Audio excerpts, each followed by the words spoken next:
శ్రీమాత్రే నమః. మా ఛానల్ ద్వారా చూస్తున్నటువంటి ప్రేక్షక మిత్రులందరికీ నమస్కారాలు. చాలామంది మా యొక్క ఛానల్ ప్రోగ్రామ్స్ అన్నీ చూస్తున్నారు. మాకు అది వ్యూవర్స్లో కనబడుతున్నారు, లైక్స్లో కనబడుతున్నారు, కానీ సబ్స్క్రైబింగ్లోనూ షేరింగ్లోనూ చాలా తక్కువ కనబడుతున్నారు. మిత్రులందరికీ ఒక చిన్న రిక్వెస్ట్, మీకు నచ్చింది కదా, జస్ట్ లైక్, సబ్స్క్రైబ్, అలా షేర్ అనగానే మీ యొక్క ఫేస్బుక్లోనూ ఇన్స్టాలోనూ వెళ్ళిపోతుంది కదా, మీ మిత్రులు కూడా తెలిసిపోతుంది కదా. మా ఛానల్ని ఒక్కసారి అలా ప్రమోట్ చేయండి. ఇది ఒకటి మీరు మాకు చేసే ఒక మంచి సేవా కార్యక్రమం. ఈ సద్గురు జ్యోతిషాలయం నుంచి ఈ యొక్క జూన్ నెల 12 రాసులకి గోచార రీత్యా రాశి ఫలితాలు ఎలా ఉన్నాయి అనేది మనం తెలుసుకోబోతున్నాం. ప్రతి ఒక్కరికి జాతకం అంటే ఒక క్యూరియాసిటీ. నాకు ఈ నెల ఎలా ఉంటుంది, ఆరోగ్యంగా బాగుంటానా, ఆర్థికంగా బాగుంటానా, నాకు వివాహం అవుతుందా, సంతానం అవుతుందా, ఉద్యోగం ఉంటుందా, ఉద్యోగం పోతుందా, ఈ క్రైసిస్ ఉంది కదా, వ్యాపారం ఎలా ఉంది, రాజకీయంగా నేను బాగుపడనా, ఇలా ఎన్నో ప్రశ్నలతో సతమతమడే ఈ 12 రాశుల వాళ్ళకందరికీ కూడాను ఈ నెల మీ యొక్క రాశి గుణాలు ఎలా ఉన్నాయి, తర్వాత గ్రహాలన్నీ కూడా ఎలా ఉన్నాయి అని కూడా చెప్పబోతున్నాం. మళ్ళీ ఈ యొక్క జాతకం చూడగానే మీ జీవితం మారిపోతుంది అనుకుంటున్నారా? కాదట. మీరు పుట్టినప్పటి నుంచి ఆఖరి గడియల వరకు ఆ విధాత మీ తల మీద రాసేసి ఉంటాడు, మీకు ఇవి జరగాలి, ఇవి జరుగుతుందని. ఖచ్చితంగా అవే జరుగుతుంది. మరి మీరెందుకు చెప్తున్నారండి అని అంటే, ఒక వెళ్తున్నటువంటి ఒక దారిలో స్పీడ్ బ్రేకర్స్ మధ్యలోనే పుట్టుకొస్తుంది కదా రోడ్లో, అలాగే ఈ స్పీడ్ బ్రేకర్స్ అనమాట ఈ యొక్క జాతకం. అలా మీరు క్షేమంగా వెళ్ళాలి, ఇక్కడెక్కడ స్పీడ్ బ్రేకర్స్ ఉన్నాయి, జాగ్రత్తగా ఉండండి అని తెలిపే ఒక ప్రక్రియ మాత్రమే ఈ యొక్క జాతకం. తర్వాత చాలామంది ఈ యొక్క జాతకం తెలుసుకోవాలనుకుంటారు. మా లాంటి వాళ్ళ దగ్గరనో లేదా చాలామంది సద్గురుల దగ్గర అంతా కూడా అడుగుతూ ఉంటారు, గురుగారు నాకు చాలా అప్పులు ఉన్నాయి, నాకు ఈ జాతకం చెప్పనంటే, అప్పులు ఉన్నాయనంటే అప్పులు తీర్చండి, ఉద్యోగమో వ్యాపారమో చేసి జాతకం చెప్తే అప్పులు తీరవు. క్లియర్ ఒకటి. తర్వాత మీరు తెలుసుకోవాలనుకుంటున్నారు, మీ పరిసర ప్రాంతాల్లో ఉన్నటువంటి గురువులనో లేకపోతే మా దగ్గర అడగాలనుకున్నారు అనుకోండి, ఇల్లీగల్ అఫైర్స్ గురించి ఏది అడగండి. మనం తప్పులు చేసి వాళ్ళని అడగడం ఏంటి, అది కాదు, అలా కూడా అడగకూడదు. తర్వాత చిన్నపిల్లలు ఖచ్చితంగా 21 సంవత్సరాల లోపు వాళ్ళు ఈ జాతకాలంతా కూడా చూడకండి. మీరు చదువుకునే విద్యార్థులు చదువుకోండి, మీ చదువు మీద మాత్రమే నమ్మకం పెట్టుకోండి. మరియు ఇంకొక రిక్వెస్ట్, 60 నుండి 65 సంవత్సరాల పై చిలుకు వాళ్ళు దయచేసి జాతకం చూడక్కర్లేదు. ఎందుకంటే 60 సంవత్సరాల్లో మీరు 60 వసంతాలు చూసుంటారు, తెలుగు అన్ని రాసుల్ని మీరు చూసుంటారు. కాబట్టి మీరు దైవానికి సమానం, కాబట్టి మీరు జాతకం తెలుసుకోకర్లేదు, మీ ఆరోగ్యం పట్ల మాత్రం జాగ్రత్త చేసుకుంటాం. రైట్. ఇప్పుడు ప్రతి ఒక్కరికి కూడా వ్యాపారం, మరి ఎవరెవరు చూసుకోవాలంటే వ్యాపారం ఎలా ఉంది, ఉద్యోగం ఎలా ఉంది, సంతానం ఎప్పుడు జరుగుతుంది, వివాహం ఎప్పుడు జరుగుతుంది, ఉన్నత చదువు ఎలా చేయాలి అనేది చూసుకోవడానికి అవకాశం ఉంటుంది. మరి ఆ గోచార రీత్యా 12 రాసులకి ఇప్పుడు మనం తెలుసుకోబోతున్నాం. జ్యోతిష్ శాస్త్ర రీత్యా 12 రాసుల్లో 3వ రాశి అయినటువంటి మిథున రాశి మిత్రులారా, మీరు మృగశిరా నక్షత్రం 3, 4 పాదములు, ఆరుద్ర నక్షత్రం 1, 2, 3, 4 పాదములు, పునర్వసు నక్షత్రం 1, 2, 3 పాదాలకు జన్మించిన మీరు మిథున రాశి వారిగా పరిగణించబడుతున్నారు.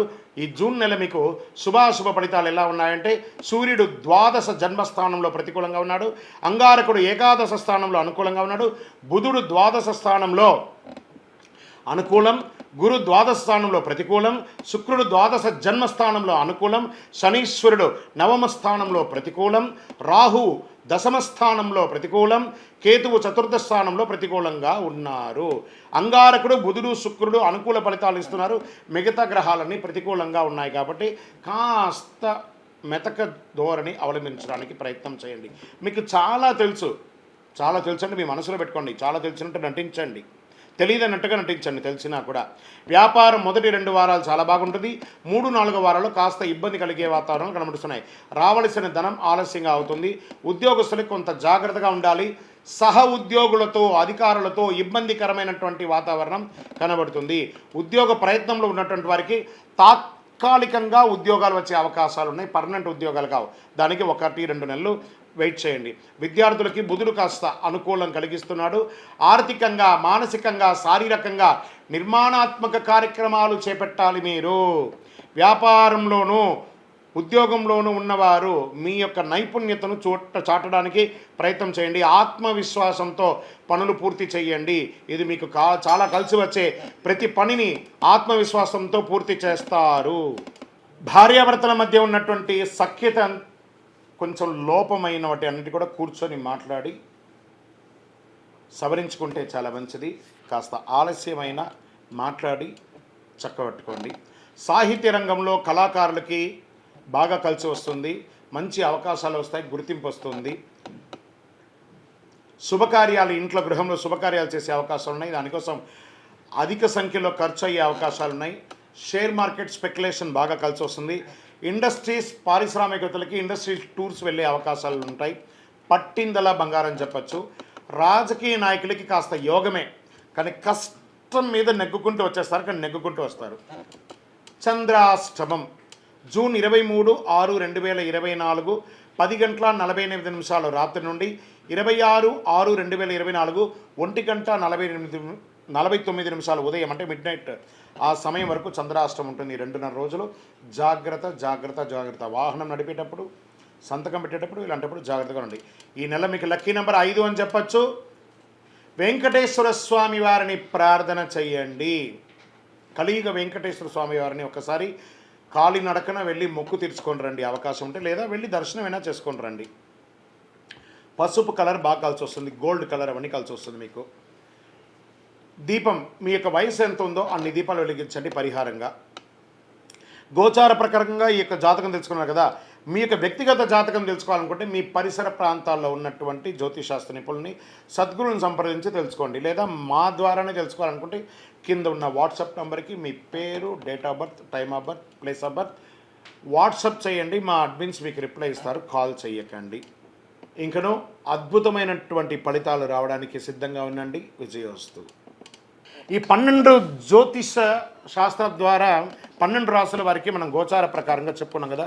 మీరందరూ కూడా ఆయురారోగ్య ఐశ్వర్య భోగభాగ్యాలతో ఉండాలని ఆ అఖిలాండ కోటి బ్రహ్మాండ నాయకుడు శ్రీ ధర్మశాస్త్ర అయ్యప్ప స్వామి వారిని ప్రార్థన చేస్తున్నాం. మీరు తిరుపతికి వచ్చినప్పుడు మనము జీవకోన అనే ప్రాంతంలో కపిలి తీర్థానికి దగ్గరలో బ్రహ్మశ్రీ డాక్టర్ చంద్రమౌళి గురుస్వామి గారు అయ్యప్ప స్వామి వారికి 18 అవతారముల దేవాలయాన్ని నిర్మించి సమాజానికి అంకితం ఇచ్చున్నారు.